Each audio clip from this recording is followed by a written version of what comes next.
Well, good afternoon, everyone. Thank you so much for being here this afternoon. We know we're trying to tighten things up a little bit when things went a little bit long during the lunch hour. So thank you for your patience. But I'm very excited to be here for this session. My name is Bob Shear. I'm the Executive Director of the Allegheny Intermediate Unit here in the Pittsburgh region and also a member of the steering committee.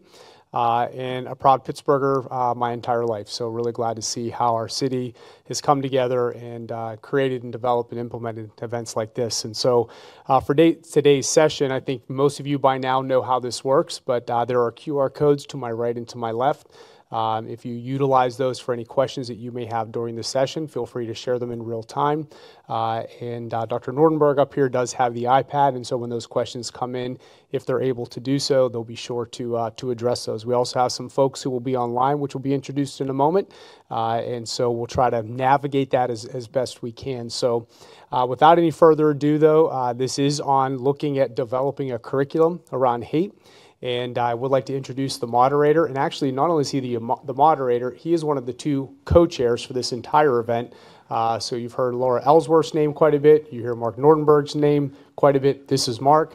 I'm proud to know Mark because as a proud Pitt grad myself, and as the former chancellor, it's always good to be in his company and in his space. So without any further ado, Mark, the floor is yours. Thank you very much, Bob, and welcome everyone. We are running a little bit off schedule. But we're still going to push forward with this session. And I want to say thanks to each of you for being here, and thanks to all of the panelists who are going to participate over the course of the next hour. I can't say I've been a proud Pittsburgher all of my life, but I'm a proud transplant who has spent most of his life here. And like all of the others who are members of this panel, as well as Dr. Shear, have spent my life in education. So it didn't surprise me when I looked at my phone this morning, saw the Post-Gazette headlines, and read the first of them, which said, "At Pittsburgh Summit, shooting survivor stress education as key to eradicating hate." And I don't think there is anyone who is participating in the program this afternoon who will disagree with that, though we realize that there are some issues in terms of achieving the goals that we might consider to be ideal. So we're going to talk both about goals and about challenges and how we push forward together. We do have an all-star cast. Joining us remotely are Maya Ferdman and David Myers, who are from UCLA, and more specifically, its initiative to study hate. Barbara Parry is from the University of Ontario Institute of Technology and directs its Center on Hate, Bias, and Extremism. Ken Stern, who also is on the screen, is from the Bard Center for the Study of Hate. And seated with me here on the stage, feeling kind of lonely, like I might be calling on him an undue amount of the time, is Nick Haberman, who is a fourth-generation teacher, the founder and director of the Light Education Initiative, and I will say he's got a list of teaching awards that are about a mile long. So he is our representative from K through 12 education. And I initially had said that I was going to call on Nick first. I'll give you a multiple choice as to why that might have been, that K through 12 comes before higher education, that he's sitting here with me and the others are at a distance so they can't harm me, or he's the only one of the group that has 2 University of Pittsburgh degrees. But I do know that at least some of the people on the screen, Barbara in particular, have got to leave by 3 o'clock our original end time. So I'm going to flip things around, and we're going to deal with higher education first. And we're going to lead off with Ken Stern, who is going to give us something of a history of developing hate studies within the higher education curriculum. Ken? Great. Thank you, Mark, and thank you all. I appreciate the opportunity to be with everybody today. I'm sorry I can't be in person. Next time. So let me start with a little bit of history. A guy who is a wonderful man named Bill Wasmith. Unfortunately, he's now deceased, but he was a parish priest in northern Idaho in the 1980s, and that was a time when the nearby Aryan nations was the most significant neo-Nazi group in the country. And Wasmith spoke out against the group and in turn had his house firebombed with him in it.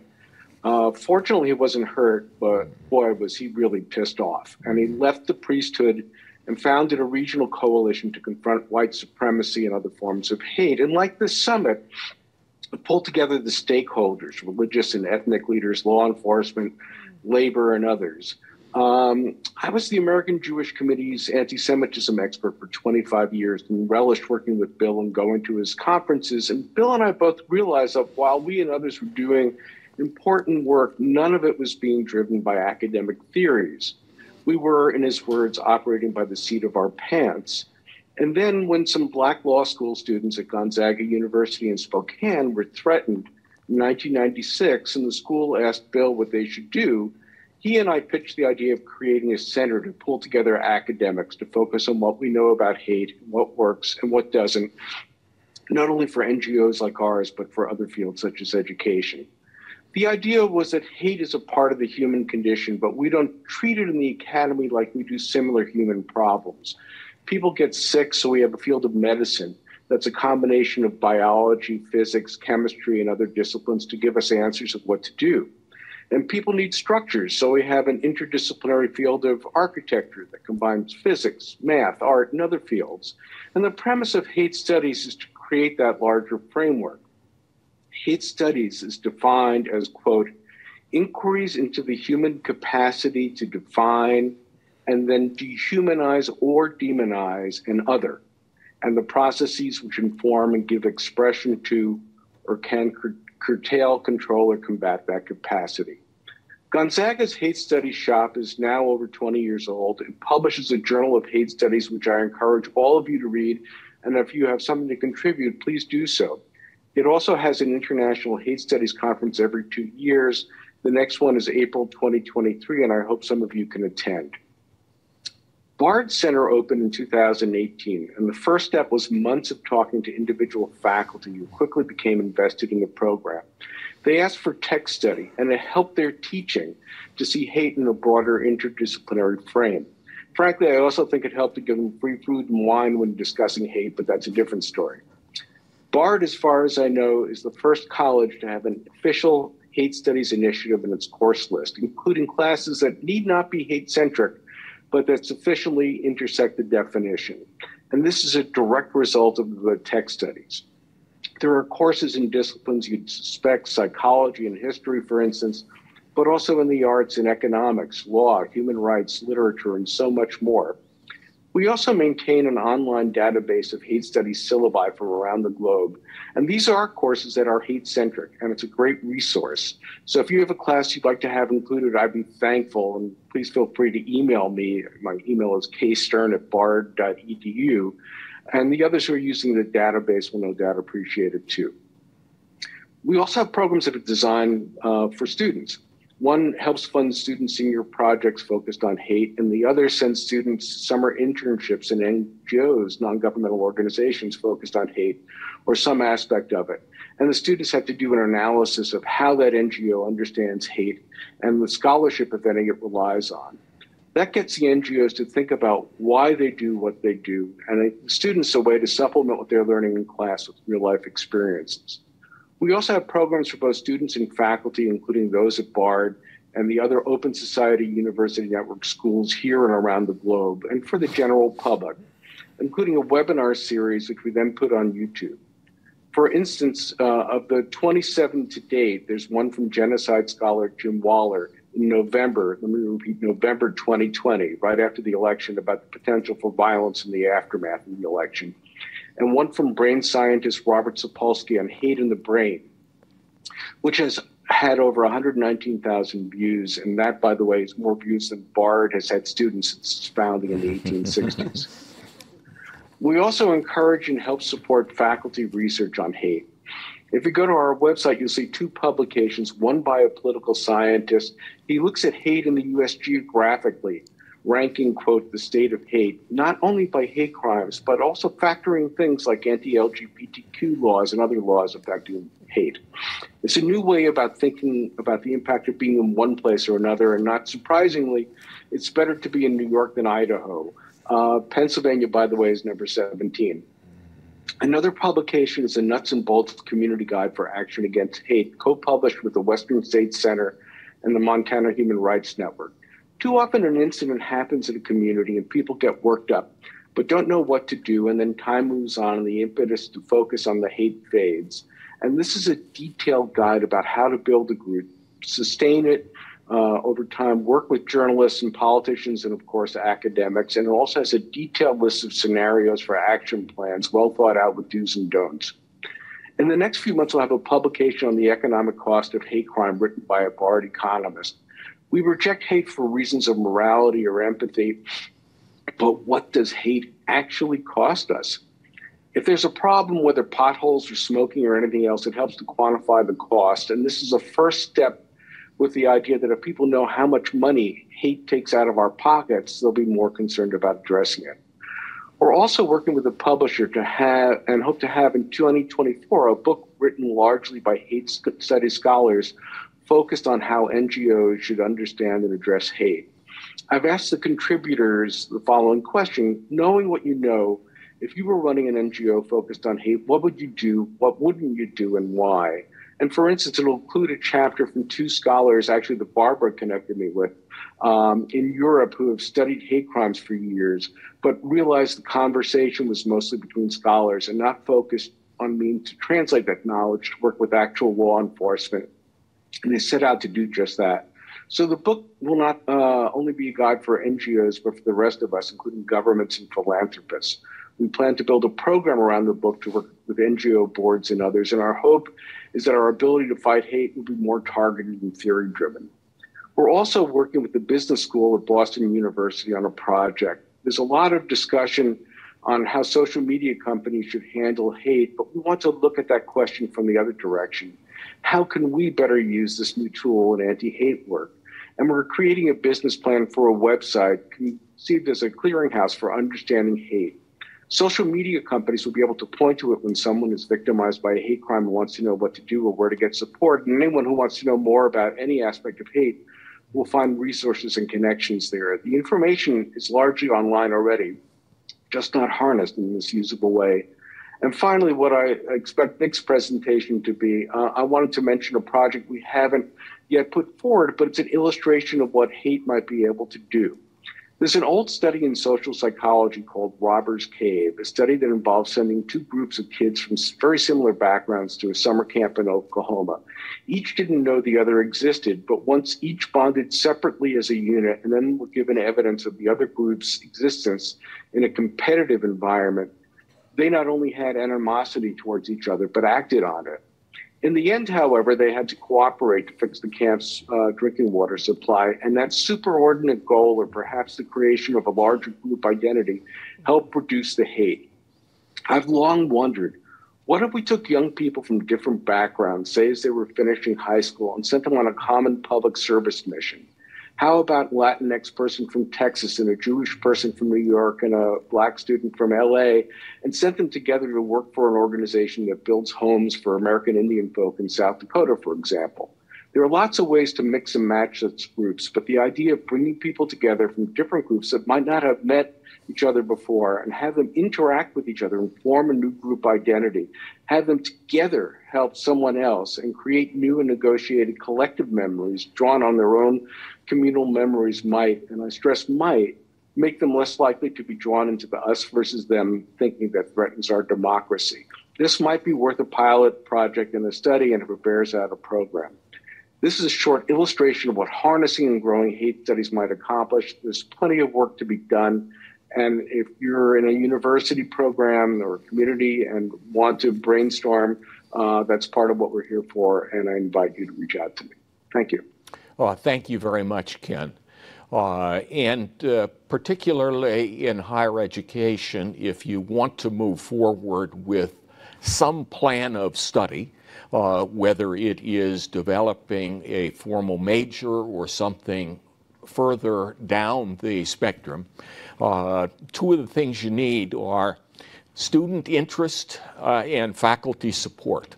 And so Barbara will address in her remarks the issue of the appetite for hate studies in higher education today.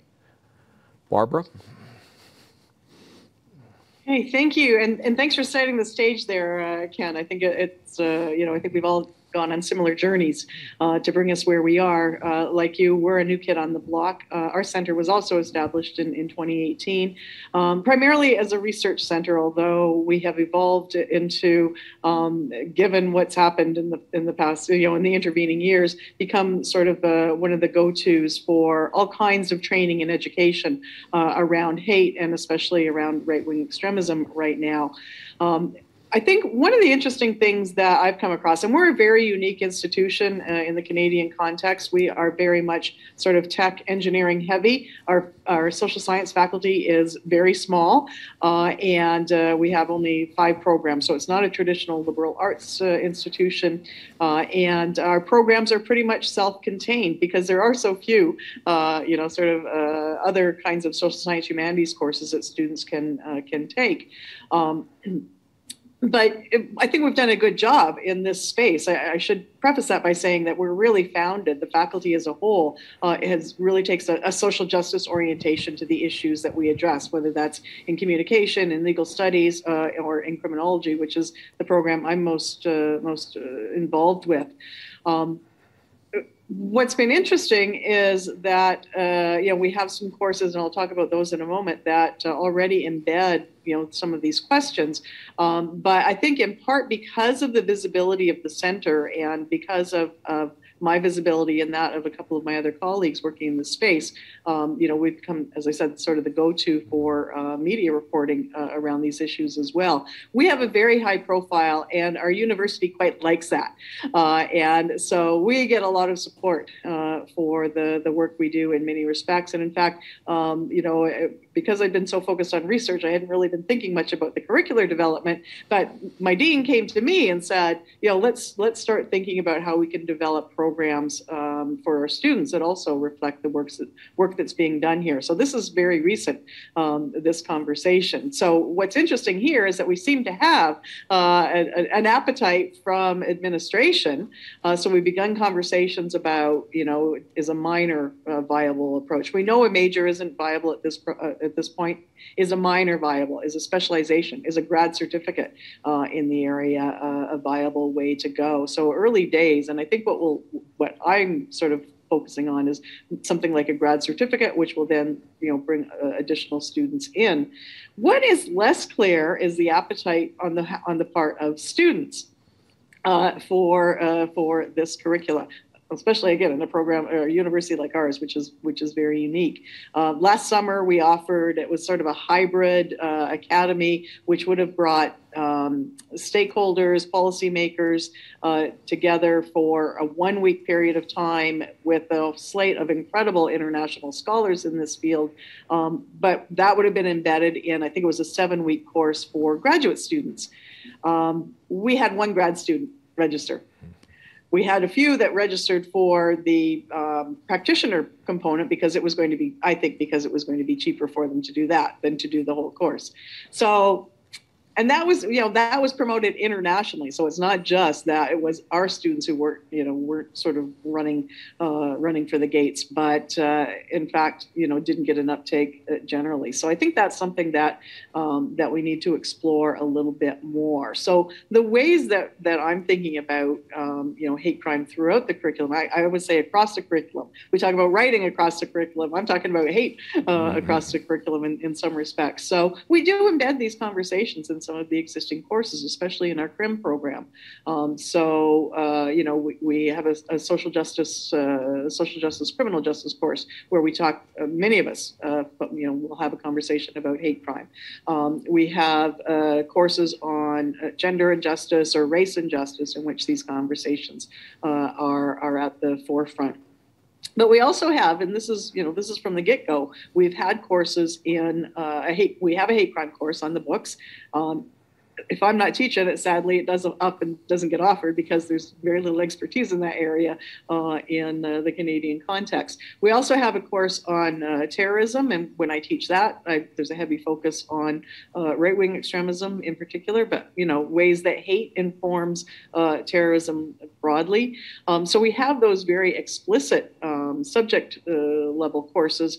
We also have, and this is interesting, I'm speaking to you, my students have now left, but I'm speaking to you from the classroom in which we're currently living for a course called Doing Criminology. The approach I've taken with this is one I've taken with a couple of other courses that are very action-oriented and embedded in experiential learning, where I'm having students, in this case, connect with community-based organizations to develop an anti-hate initiative, some strategy challenging hate. And it might be something that's an extension of what's happening within that community-based organization, that civil society organization, or it might be a totally new initiative for that program. So today they just had their first introductions to those 11 community-based organizations who have agreed to partner with us on this. So I think those sorts of courses, it's sort of, we have to build this appetite, we have to build those momentum, I think, maybe very gradually introducing students to this issue. We do a lot of public events to which our students are invited as well,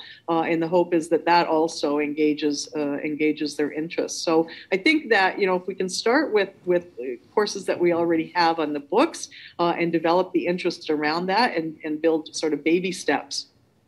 My big push right now, and I said in one of our exchanges that let's have this conversation offline afterwards, is I would really like to develop a partnership approach where those of us who are part of this loose coalition of hate institutes, that's a horrible phrase, studies of scholarship around hate and its many manifestations. If we could collaborate and build, a summer institute that moves from institution to institution, I think that's a way to gather students around us and probably would work best, I think, as a graduate course. But again, lots of ways to go there. But so I think that there are again multiple ways. Bottom line, multiple ways to insert these conversations into a curriculum organically that we can then build upon. And again, I think to do that collaboratively is a good way forward. Even in terms of having the syllabi that are available at Bard, I think that's very useful for others who maybe are new coming into the field, rather than wink, nod, Ken, you and I, who have been in this field for more years than we care to acknowledge. So I appreciate the opportunity to be here and to share those rambling ideas, and hopefully it initiates a conversation amongst like-minded others. So looking forward to moving forward with you and making change and helping our students learn how to be part of that change as well. Thank you, Barbara. I've not had the pleasure of interacting with Maya before today, but I have had a pretty healthy exchange of messages with David. It started when he surprised me last week, and I looked at my emails at about 6:50 in the morning, and there was one from him 2 minutes earlier, and I said, "This guy's in Los Angeles. What time is he up and working and sending messages?" And it turned out that he was in Pennsylvania visiting his father. And then it turned out that his father was a very prominent Pennsylvania lawyer, and that there were some kind of historic connections probably between him and me, and very current connections between the law firm his father founded and me, including both of us filing Supreme Court briefs on the same side, in the same matter last Friday. So it is a small world. Maya and David are working, as I said earlier, in an organized way through a center at UCLA. They have some plans in place for the near and somewhat moderate future that do include courses. And so let me turn it over to the two of you and say welcome to our friends from the West Coast. Thank you very much, Chancellor. It's really a delight to be here with you. I'd like to begin by dedicating our remarks to the victims of the Tree of Life attack in Pittsburgh. May their memory and the memory of that tragic event inspire us to understand better and combat the kind of hate that motivated their murder. Yehi Zichram Baruch. And I want to thank you, Chancellor Nordenberg and Laura Ellsworth, for your incredible work in putting together this really extraordinary gathering and for inviting us to be part of it. We're sorry that we can't be there in person, but we're really delighted and honored to be together with Barbara, Ken, and Nick on this panel. They've already done so much work, and we're just starting. So just one sentence of introduction. I teach Jewish history at UCLA. I also direct the UCLA Luskin Center for History and Policy. And together with my colleague, Maya Ferdman, who will return to the screen in just a minute, we want to tell you about an exciting new initiative that we're unfolding at UCLA in the next few weeks, a 3-year pilot initiative to study hate. And I want to begin by just talking about how it emerged. It really arose out of a series of conversations that I had with our Chancellor, Jean Block, over the last 5 years. At various points in time, Chancellor Block would call me and try to gauge my sense of campus climate following outbreaks of violence in Israel-Palestine, which often led to a rise in student activism and tensions among students on campus. Along with these tensions came claims of anti-Semitism on campus, and they surfaced frequently. And it should be noted that those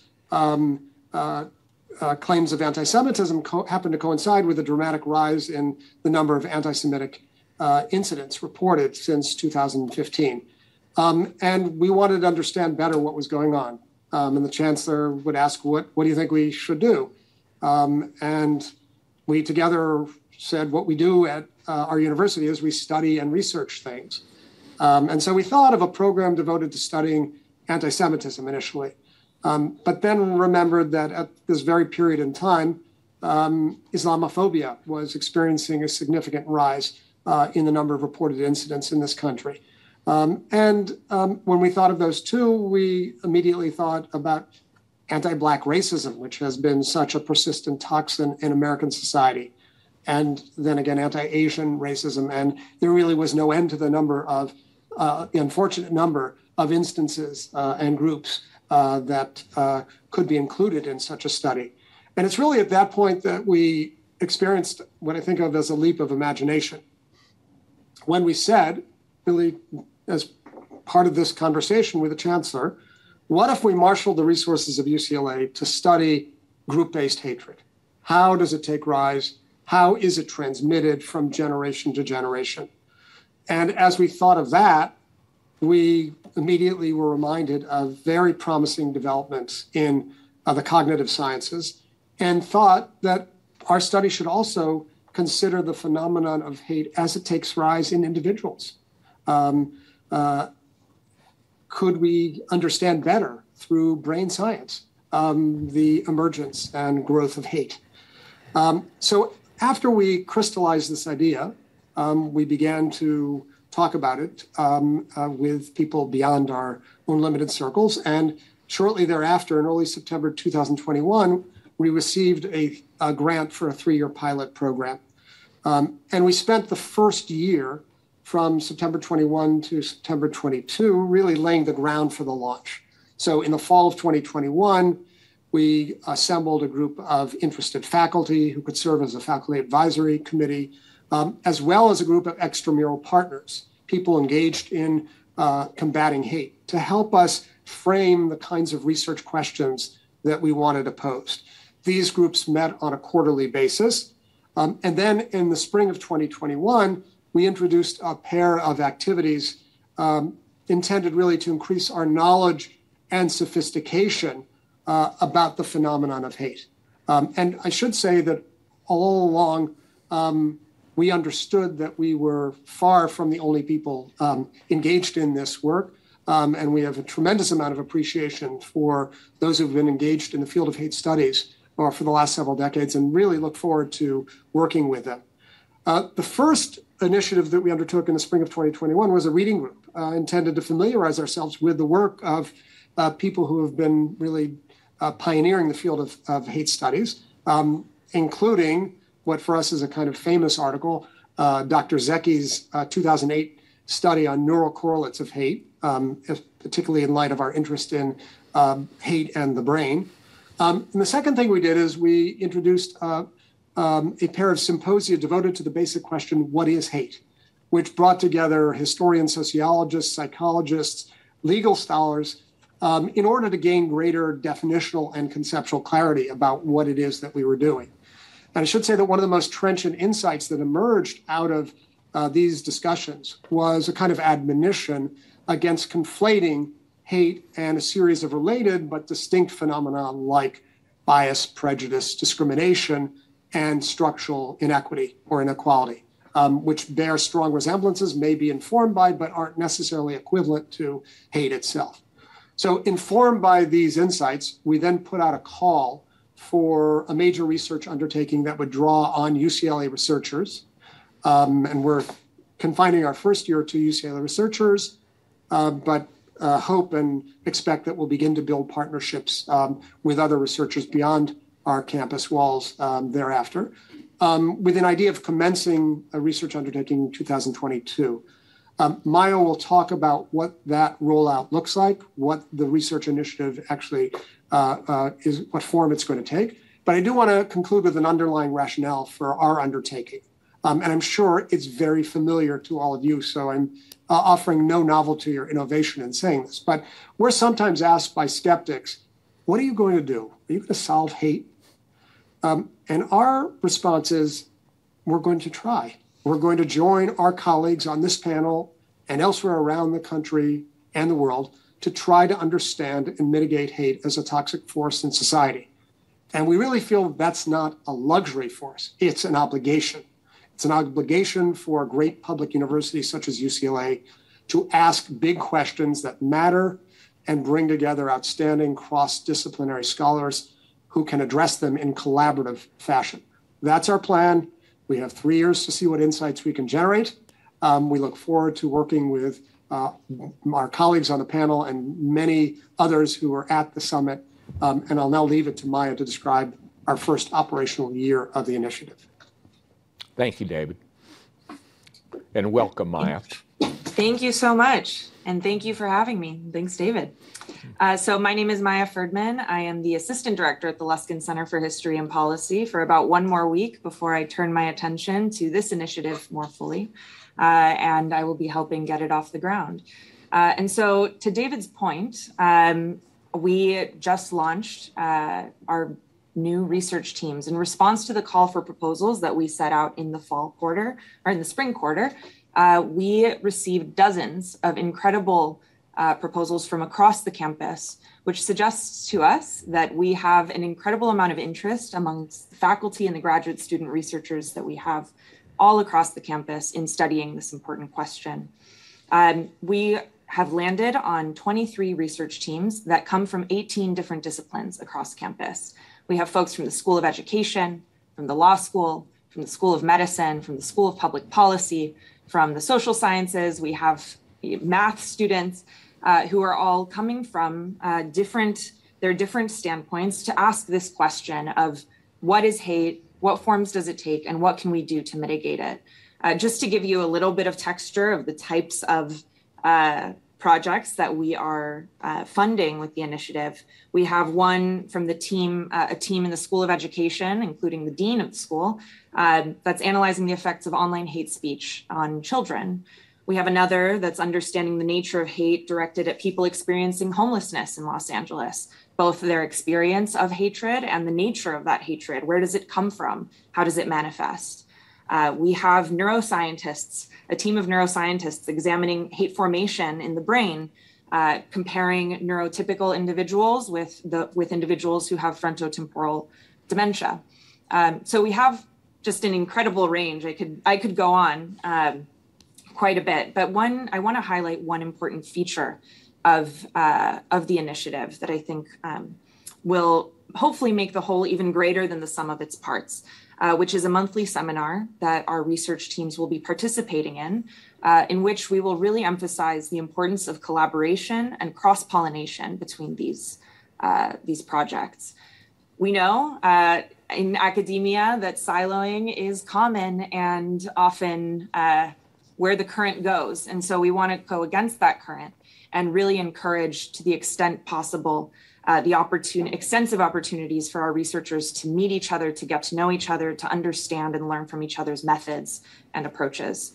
And hopefully more fruitful takeaways will come from that cross-pollination.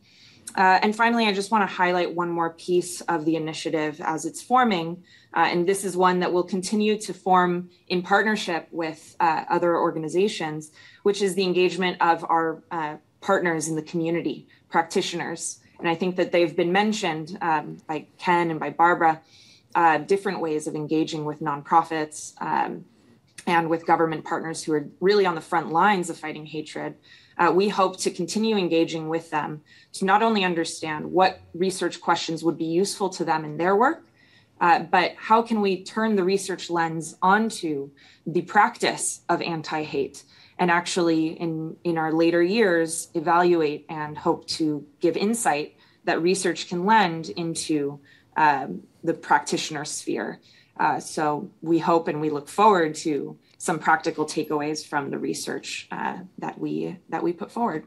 But we are extremely excited. And David, do you have any final? I just want to add thoughts? one final word to sort of connect us to this panel, which is that we imagine that by year 3 of our initiative, we'll be in a better position to begin to talk about the introduction of hate studies into the curricula at UCLA once we have significant faculty buy-in after 2 years of research. And we're thinking that one obvious site for a course or series of courses would be the freshman cluster, which is a required course for all incoming students at UCLA. Thank you. Thank you, David. Thank you, Maya. As I mentioned in my opening remarks on Monday morning, in the aftermath of the attack at the Tree of Life Synagogue, former Carnegie Mellon University President Jerry Cohen and I did the work that laid the foundation for the creation of the Collaboratory Against Hate, which is a joint research initiative involving Carnegie Mellon and the University of Pittsburgh. We already have a deep history of cooperating effectively on many things, including neuroscience. And we did think that combining Carnegie Mellon's strengths in computer science and artificial intelligence and Pitt's strengths in psychiatry and psychology and sociology and the law would create a very strong base for moving forward together. That center now is led by 2 members of the steering committee here, Kathy Bley, a sociologist who also is the dean of our largest college, and Laurie Cranor from Carnegie Mellon, a computer scientist who also has 3 other jobs, I think. But it is moving forward too, and I know they discovered that when they polled the faculty, I think there were about 250 faculty members who had an interest in being affiliated with this center. So we're hopeful that good things will come from that. And because once I turn in the direction of Nick and K-12, I'm probably not going to turn back. Let me summarize what I have heard today, and that will be the foundation for our moving forward together. That is that there is an interest in enriching the curriculum by adding hate studies in one form or another in a number of institutions, that it will probably have to be done in a series of steps, and there certainly is an appetite on this call, if I can steal your word, Barbara, for these institutions and their hate studies leaders to work together. Is that a good way to sum up and leave it? Thank you. So let me turn to Nick then, who in this community is something of a rock star. I meant it when I said that he has earned so many different forms of recognition for the educational initiatives that he is leading, innovative educational initiatives. So let me turn the floor over to him to describe the Light Education Initiative and his other work, the things they already have accomplished, and what their goals are moving forward. Yeah, and thank you so much. It's such an honor to be sitting next to my university chancellor and on a panel with such amazing people. I hope they're still on the call because I did want to say just a couple of things. Number one, David had mentioned that hate includes things like discrimination, inequality, inequity, and it does point out that hate is such a gigantic umbrella, and we're obviously struggling to solve hate, but we have an obligation to try, and it made me think about a Holocaust survivor who I used to bring into to education programming, Moshe Baran, who once said, I have an obligation to lead a life that is useful to my community, otherwise what's the point of having a life? And that really made me think about the importance of Holocaust survivors and the impact that they can have on our lives. Barbara mentioned the appetite for programs, and I do think a certificate program at least is definitely something that people are calling for, specifically in a school of education, where all teachers these days are supposed to be content teachers, but also social workers and math teachers, and they're supposed to implement writing across the curriculum. But I am going to argue that all teachers are also supposed to do their job to combat hate. And to bring it back to Ken, he mentioned community action projects, and that's essentially at the heart of Light. He also mentioned James Waller's book, Becoming Evil, which is the perfect thing for educators to read that is absolutely impossible to bring into the classroom. So it's teachers' responsibility and job to figure out how to use content like James Waller's and make it accessible safely for our students so that they can learn how to make their society better. So as Mark said, I'm Nick Haberman. I did create the Light Education Initiative. Light is an acronym that stands for Leadership through Innovation in Genocide and Human Rights Teaching. And since there's absolutely no way I'll finish explaining everything in the time that we have, I skipped the whole presentation, threw up a QR code. It takes you to a Google folder. You can learn everything you want to know. So everything else is just extra. In 2006, I met my first Holocaust survivor. His name was Jack Sitzhammer, and the experience of him sharing his story with me and with my students absolutely changed my life, but more importantly, it changed the lives of my students. And it completely changed the environment of the school. So since that day, that moment of sharing a Holocaust survivor with the next generation of leaders, I understood the power of quality Holocaust education, in a broader sense, the importance of Holocaust, genocide, and human rights education in the development of young people into responsible citizens and humanitarians.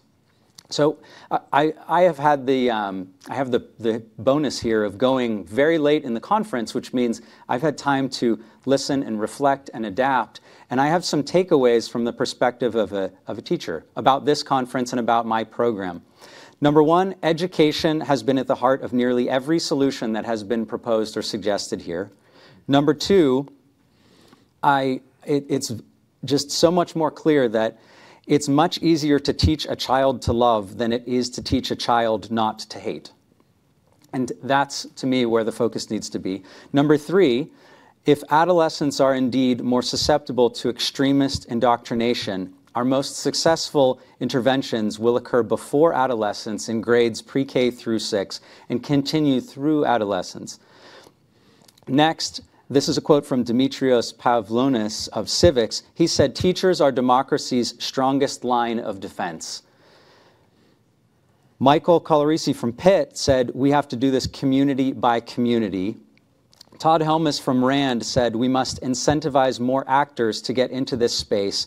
And Enrico Suardi of St. Elizabeth's Hospital said, "We must support and protect our youth." Again, all these solutions begin with education. All good solutions to eradicating hate begin with love and kindness, nurtured at a young age and supported through adolescence through existing systems of supports, specifically schools and community organizations. So the approach as I see it, and what LIGHT essentially is at the end of the story here, is it's 4-step backwards design. First, we've identified a problem. And the problem is the description of this program. The multidisciplinary nature of this anti-hate field is well recognized, but few academic programs or degrees address this professional specialty. So number 2, we've determined our objectives. We want to work to eradicate hate by developing the curriculum for an academic field of anti-hate studies. Number 3, we have to plan our assessments. How are we going to measure success? And you heard some examples of creating programs, I think, as a measure of success, and then having students go into those programs is obviously a way to measure that they are successful. So lastly, what are we going to do? What are our activities? So my fellow panelists are the global experts in higher ed and creating programs and degrees and certificate programs. That's not my specialty. What I do is I think like an educator, specifically a K through 12 educator, I should say. So what I think we can do is get all K through 12 educators to get kids to care enough about this field to want to enter into these different majors and certificate programs. So I'm going to share my strategy for the program that I run in the hopes that it becomes a replicable model, one that can be shared and supported from right here in Pittsburgh, because there's nowhere better. We're very biased.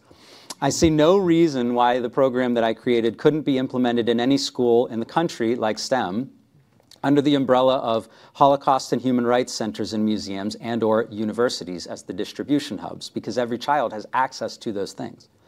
We know the power of the story here in Pittsburgh. I don't have to tell you the power of the Tree of Life story. We know the power of the stories of the Holocaust and what that can do in the lives of young people.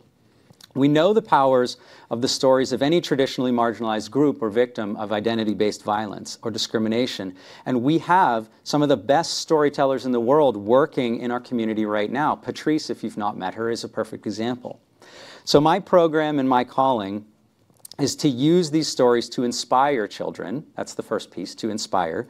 To use best practices to prepare them for action, and to, third, empower them to bring change to their schools and communities, to stand up to all forms of hate through their existing systems. The LIGHT theory of change is that if we invite a new school into our network and identify, train, and support at least one teacher from that school, so we've just identified one school, one teacher, then we can inspire, prepare, and empower students to transform their school into a beacon of humanity for the community. This is where LIGHT leaves the acronym and goes into the metaphor, the lighthouse idea. Because schools have the greatest potential in a community to transform educational activities into community action to counter anti-Semitism, hate speech, and identity-based discrimination. So to understand LIGHT, you need to know or remember a couple of things. Number one, many teachers feel that they are under-resourced. Number 2, many schools feel that they are underfunded. Number 3, many school districts feel that they are understaffed. Number 4, according to a RAND survey fielded in early January 2021, a lot of teachers are leaving the profession. 1/4 of teachers indicated a desire to leave their jobs at the end of last school year. 1/4 of all teachers. In education, change usually comes in the form of a mandate or an incentive. If you're in education, you understand that I just said mandate, and that's a 4-letter word, especially if it's an unfunded mandate. It's often met with pessimism, negativity, frustration. Incentives, however, as we've seen with Teach for America, with STEM, people run with them. They're very excited to be a part of them, and that's why LIGHT was built as an incentive. So let's presume that hundreds of thousands of teachers around us want to eradicate hate, but their school system doesn't currently give them the time, the space, or the funding for them to be successful. So what we have to do is change the system. We have to work with the system, modify the system, adapt it to help school districts meet their own inherent capacity to eradicate their own forms of hate. So in practice, since 2017, which you'll learn if you scan the QR code, excuse me, Light has grown from a single high school pilot program to a network of 13 school districts in southwestern PA with a potential reach of 10,000 students in 52 municipalities. Last year alone, in our school year, we directly reached over 6,000 students, indirectly reached thousands more. Through Light Schools, we work to create Light Centers, essentially a space, a dedicated hub of remembrance, advocacy, or action, with a trained teacher, a Light coordinator, planning, supporting, and connecting students to transformative experiences that center human rights, compassion, mental health, and social justice. All Light Schools are part of the Light Network, which is a perpetual community of sharing that engages the work of existing learning communities, foundations, and institutions to support the ideas, actions, and education of young people. Managed through the Holocaust Center of Pittsburgh, which is our regional hub and home of the program, Light functions as a sustainable movement in education and connector of profound opportunities run by educators for educators, guided by age-appropriate lessons of the Holocaust and human rights violations to help our students build safer and more compassionate communities. I said before, the strategy is very simple. We inspire, we prepare, and empower. And if you want to learn more about that strategy, you can scan that QR code. There's lots of language about it. So, conclusions. While our experts that you just met develop their degrees in academic programs, those of us that are committed to this cause in my field need to invest in a simultaneous multi-generational approach, spending time and energy to raise our children into humanitarians who actively work together with the support of their peers and adults in their communities to promote a better sense of equity, inclusion, and belonging. It's not just enough to develop programs and degrees. We need to play the long game. Lauren Bairnsfather's favorite game to play, the director of the Holocaust Center, the long game, to ensure we get the buy-in we know we're going to need to be successful. So if you'd like to learn more, 2 action items. Number 1, you can scan the QR code and join the waiting list, and that takes me to the second action item. We are completely at capacity. If you tell me you want to be a part of this, I love you and thank you. We can't take you right now. It's a problem, a good problem, but a scary problem. It means that we need help. So if you're the type of person in the crowd or online who has the potential to help, obviously more funding increases capacity, more capacity increases the number of schools we can reach. If we increase the number of schools, then we can reach more students to inspire, prepare, and empower them to become the next generation of humanitarians. Thank you very much. Well, I was going to say you can tell a little bit about Nick's impact because he's got his team here, he's got his partners here, and now he's got new admirers here. And I would say that you should take a look at his network. And one of the things that he already has established is that what he started in the Shaler district can be replicated because it's in 13 districts now. And I am quite sure that he is kind of someplace on the other end of the spectrum from overly protective. So if there are people in the room who would say, well, you know, we're not in Western Pennsylvania anyway. Why don't we start a network someplace else? He would also tell you what the challenges were in getting that done and how he built the kind of allies and support that were necessary before he could push forward. But as one who has recently reviewed the website, I can say that it's both informative and inspiring. And I also know enough about Nick to know that if you reach out to him with questions or ideas, he will surely respond or find someone on the team who will do it. And with that, according to this clock, we have 53 seconds to go. And that's being crunched. So I think we did a pretty good job with the kind of reduced time available to us. And I thank all of you for your understanding, your interest, and your patience. And Mark, there are a couple questions up here specifically for the UCLA team, so I'm assuming that whoever wrote those questions can direct them to the UCLA team since we're out of time, so they make sure to be answered. Great. See, he's my technological partner, too. Thanks just very to add, much. Mark, if I can, that anyone who's interested, please reach out to me, Myers, M-Y-E-R-S, @history.ucla.edu. Oh, I'm glad you guys are back. Thanks. We've been looking at a QR code the whole time he was talking, and I thought I'd much rather be looking into your faces. Well, that's the 0 hour. We've used all of our time now. Thanks. Thank you all.